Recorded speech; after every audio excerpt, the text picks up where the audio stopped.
যাও ভাই। দয়া করে আমাকে বাঁচাও ভাই, আমি তোমার মতো মানুষ গো, এদের মতো জন্তু জানোয়ার নই, কিছু একটা উপায় বার করো ভাই। সবই বুঝলাম, কিন্তু তোমাদের বাঁচিয়ে আমার লাভ কি? আমরা তোমার উপকারে আসবো। কি উপকারে লাগবে জানা আছে? ইঁদুরের কাজ আমার জামা কাপড় কাটা, ও কোন উপকারে আসবে?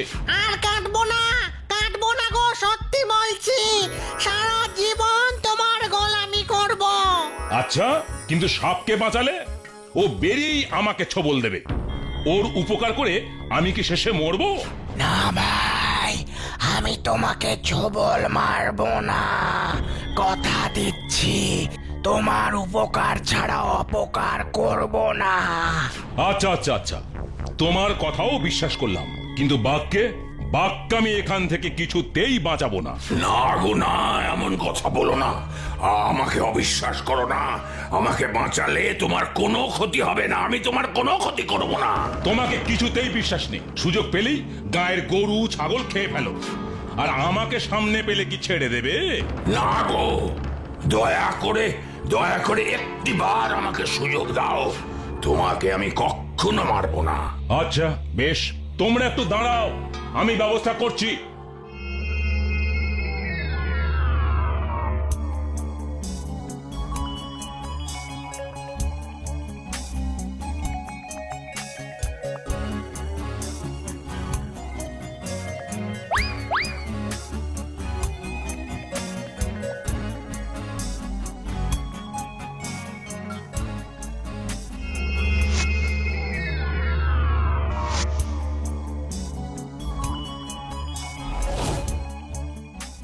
তুমি আমার প্রাণ রক্ষা করেছো, তুমি আমার রক্ষাকর্তা, তোমাকে আজীবন মনে রাখবো। তা তুমি কি করবে শুনি? আগে আমি বাড়ি যাই, কাল তোমার বাড়ি গিয়ে সব কথা বলবো তোমাকে। আচ্ছা, তবে বিদায়। তুমি অনেক উপকার করলে, আমিও যথাসাধ্য তোমার কাজে আসবো। এখন যাই, কাল যাব তোমার কাছে। আচ্ছা এসো। ও শিকারি দাদা, আমিও কিন্তু এখন বাড়ি যাব, কিন্তু আবার আসবো তোমার কাছে উপহার নিয়ে। বেশ, এসো তবে। কিন্তু আমি কি করব বলো তো ভাই? কেন, তুমিও বাড়ি যাও, আর কি করবে? আমার কি বাড়ি আছে যে যাব? আমার তো কিছুই নেই। আহারে, তোমার বুঝি কোথাও কেউ নেই? না গো দাদা, আমার তিন কুলে কেউ নেই, ঘুরতে ঘুরতে জঙ্গলে পথ হারিয়ে এই গর্তে পড়ে গেছি। এখন কি করবে তুমি? সেই তো, কি করব, কোথায় যাব, কিছুই বুঝতে পারছি না। আমি তো আর বাঘ সাপের মতো জঙ্গলে থাকতে পারবো না, একটা কিছু খুঁজতে হবে আমায়। আমি একটা কথা বলি, যদি তোমার আপত্তি না থাকে তবে আমার সাথে আমার বাড়িতে চলো। তুমি তুমি আমায় থাকতে দেবে তোমার বাড়িতে? আমি আমি খুশি মনে যাব। তবে হ্যাঁ, আমার ঘরটা কিন্তু খুব ছোট, থাকতে কষ্ট হবে না তো? তুমি এত ভাবছো কেন? আমার তো ঘর বাড়ি কিছুই নেই, তুমি আমাকে থাকতে দিচ্ছ এটাই অনেক। আমার কোনো কষ্ট হবে না, দুজনে মিলে একসাথে বেশ মজা করেই থাকা যাবে। তাহলে আর কি, চলো আমার বাড়ি। হ্যাঁ, চলো চলো।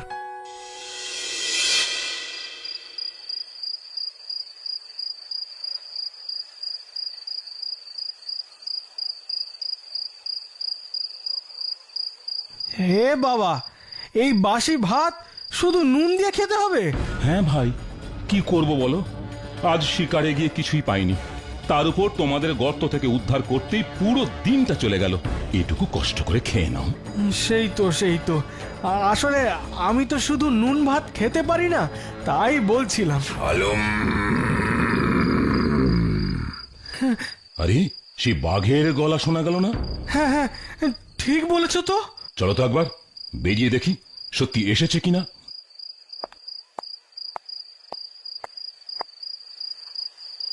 আলম, আলম। ওমা, বাঘ ভায়া যে হঠাৎ এত রাতে, কি ব্যাপার বলো তো? আলম, হ্যাঁ, এখনই এলাম, তোমার জন্য একটা জিনিস এনেছি। এই রাত্রে আমার জন্য আবার কি নিয়ে এলে? তোমার জন্য শিকার এনেছি। শিকার এনেছো? কিন্তু কেন? ও মা, আমাদের উদ্ধার করতে গিয়ে তো তোমার সারাটা দিন গেল। আমি জানি যে তুমি শিকার পাওনি। আমি শিকার পাইনি ভেবে তুমি আমার জন্য শিকার এনেছো? হ্যাঁ গো শিকারি ভাই, আর একটা কথা শোনো, তোমাকে আর রোজ রোজ কষ্ট করে শিকার করতে যেতে হবে না, বুঝেছো তো? বাহ, এটা কেমন কথা হলো? শিকারে না গেলে আমার চলবে কেমন করে? আমি তো আছি, নইলে তোমার উপকারে আমি লাগবো কিভাবে? মানেটা হলো আমি এখন থেকে তোমার জন্য শিকার ধরে আনবো, বুঝেছ? বেশ বেশ, অতি উত্তম প্রস্তাব বাঘ ভায়া। আজকের শিকার তোমার উঠোনে রেখে দিয়েছি, এখন আসি, কাল আসবো।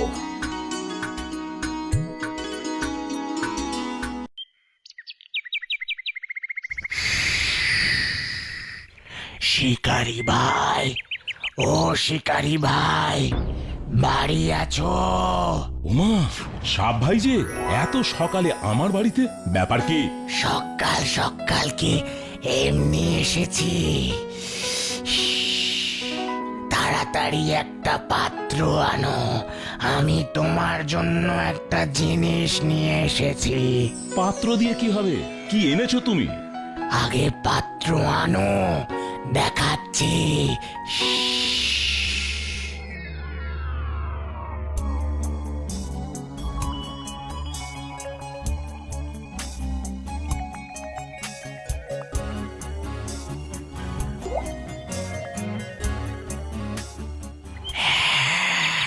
নাও শিকারি দাদা, এটা রাখো তুমি।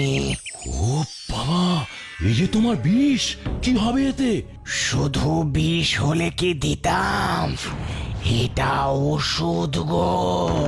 আমার তো অসুখ করেনি, ওষুধ কি হবে? আহা, তোমার অসুখ করবে কেন? কোন রকম সাপ কাটলে এই ওষুধ কাজে লাগবে। ও বুঝেছি, সাপের কামড়ের ওষুধ। কাউকে সাপে কামড়ালে এটা খেলেই সেরে উঠবে? একেবারেই না, শুধু এটা খেলেই না। শুধু এটা খেলি হবে না? তুমি এটা এক্ষুনি বললে। দাঁড়াও দাঁড়াও, আগে শান্ত হয়ে পুরোটা শোনো।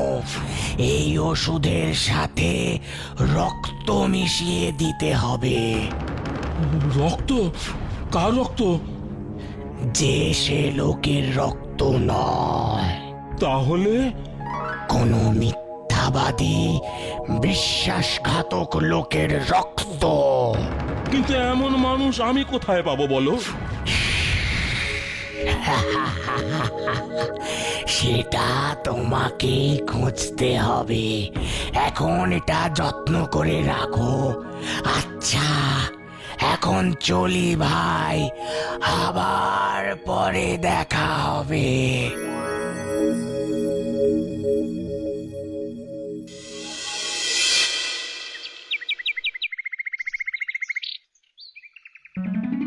ও, কাজ না করে এরকম ভাবে ঘরে বসে থাকতে থাকতে যে হাঁপিয়ে উঠেছি, ভালো লাগছে না। ওই দেখো, ইঁদুর ভায়া। আচ্ছা, এবার বলো তুমি হঠাৎ আমার বাড়িতে কেন এলে? তোমার জন্য একটা পুঁটলি এনেছি গো শিকারি দাদা, এই দেখো। আমার জন্য এনেছো? কিন্তু এতে কি আছে বলো তো ভায়া? বলেছিলাম না তোমার জন্য উপহার আনবো, সেটাই আজ নিয়ে এলাম গো। ও তাই বুঝি? তা কি উপহার এনেছো দেখি? নাও নাও, ধরো ধরো। ওরে বাবা, এত দামি দামি হিরে মণি মানে কোথায় পেলে? কোথায় পেলে তুমি এত মূল্যবান উপহার এনেছো? কোথায় পেলে? তোমার উপকারের কাছে এই উপহার তো তুচ্ছ। এতদিন ধরে লোকের বাড়িতে জিনিস কেটে সরিয়ে এগুলো সঞ্চয় করেছি। তাই? হ্যাঁ গো, এগুলো আজ থেকে তোমার হলো গো দাদা। কি বলছো?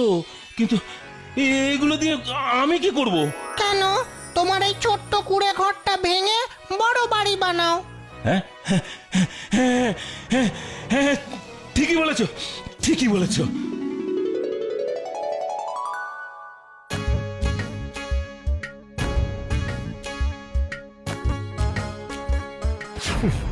একেই বলে কপাল। ছিল গরিব শিকারী, নুন আনতে পান্তা ফুরোতো, আর এখন একেবারে রাজা, কিছুই করলো না অথচ এত কিছু পেয়ে গেল। দেখলেই আমার অসহ্য লাগছে। আমিও তো ওই জানোয়ারগুলোর সাথে একই গর্তেই ছিলাম, কিন্তু কিছুই তো পেলাম না। শোনো শোনো শোনো, সবাই শোনো, আমাদের গ্রামের জমিদারের বাড়ি থেকে বহু মূল্যবান জিনিস চুরি গেছে। যদি কেউ সেই চোর বা জিনিসের খোঁজ দিতে পারে, জমিদার মশাই তাকে পুরস্কার দেবেন। শোনো শোনো শোনো। এই যে সুযোগ পেয়েছি, শিকারী এবার বড়লোক হওয়ার মজাটা টের পাবে। দাঁড়াও তোমার ব্যবস্থা করছি। কি কি জিনিস চুরি হয়েছে, কবে হয়েছে, সবই তো তোমাকে আমি বললাম। তা তুমি এ ব্যাপারে কি সাহায্য করতে পারবে বলো? কিছুদিন আগে এক শিকারীর সাথে আমার আলাপ হয়েছে। সে ছিল খুবই গরিব, এই গ্রামে একটা কুঁড়ে ঘরে থাকতো, কিন্তু হঠাৎ করেই সে বড় লোক হয়ে গেল, বিশাল অট্টালিকা বানালো। রাতারাতি সে এত টাকা পেল কোথায় আপনি বলুন জমিদার বাবু? তাই তো তুমি ঠিকই বলেছো। আমার সন্দেহ হয়েছে বলেই তো আপনাকে বললাম হুজুর। এখন আপনি খবর নিয়ে দেখুন আসল ব্যাপারটা কি। আমি তবে আসি। ঠিক আছে, কালই আমি শিকারীর বিচারের ব্যবস্থা করছি। হুজুর, আপনার বাড়ি থেকে কি জিনিস কিভাবে চুরি হয়েছে আমি জানি না, আমি সত্যি বলছি। তবে তুমি এত টাকা পয়সা কোত্থেকে পেলে? সে এক অবিশ্বাস্য কাণ্ড হুজুর। বলছি শুনুন। চুরি করে আবার এ সমস্ত আজগুবি গল্প বানাচ্ছ? আজগুবি নয় হুজুর, সত্যি। হুজুর হুজুর, খোকা বাবুকে সাপে কেটেছে গো, আপনি তাড়াতাড়ি একবার চলুন। কি বলছো তুমি? আমার এত বড় সর্বনাশ হলো, আমার একমাত্র সন্তান। কি করি এখন আমি, কি করি? হুজুর, এত অস্থির হবেন না, আমার কথাটা একবার শুনুন দয়া করে। না, আমি কোনো কথা শুনতে চাই না। টাকা পয়সা কিছুই আমি ফেরত চাইছি না, শুধু আমার খোকা, আমার নয়নের মণিকে আমি চাই। আমি সে কথাই বলতে চাইছি হুজুর। আমার কাছে সাপের বিষের ওষুধ আছে, ওই গর্ত থেকে উদ্ধার পাওয়া সাপটা দিয়েছিল, সেটা খেলে ওর ভালো হবে। সত্যি বলছো তুমি? তবে দাও আমাকে, দাও। ওষুধ আমার বাড়িতে হুজুর, আমি এখনই গিয়ে নিয়ে আসছি। ওষুধটা খাওয়ালেই ভালো হয়ে যাবে তো? না হুজুর, আগে এর সাথে এক মিথ্যেবাদী বিশ্বাসঘাতকের রক্ত মিশাতে হবে। কি আশ্চর্য কথা, এরকম লোক আমি কোথায় পাবো? আর পেলেও মিথ্যাবাদী বুঝবো কি করে? ওই লোকটির শরীর থেকে রক্ত নিয়ে দেখতে পারি হুজুর। কেন? আমার শরীর থেকে কেন? আমি মিথ্যাবাদী বিশ্বাসঘাতক কোনোটাই নই। হুজুর, আপনি কি ওর কথা শুনবেন না ছেলের জীবন বাঁচাবেন হুজুর? না, তোমাকেই রক্ত দিতে হবে। এই, কেউ একটা ছুরি আনো। না হুজুর না। জমিদার বাবু, এবার এই ওষুধটা আপনার ছেলেকে গিয়ে খাইয়ে দিন। দাও বাবা, দাও।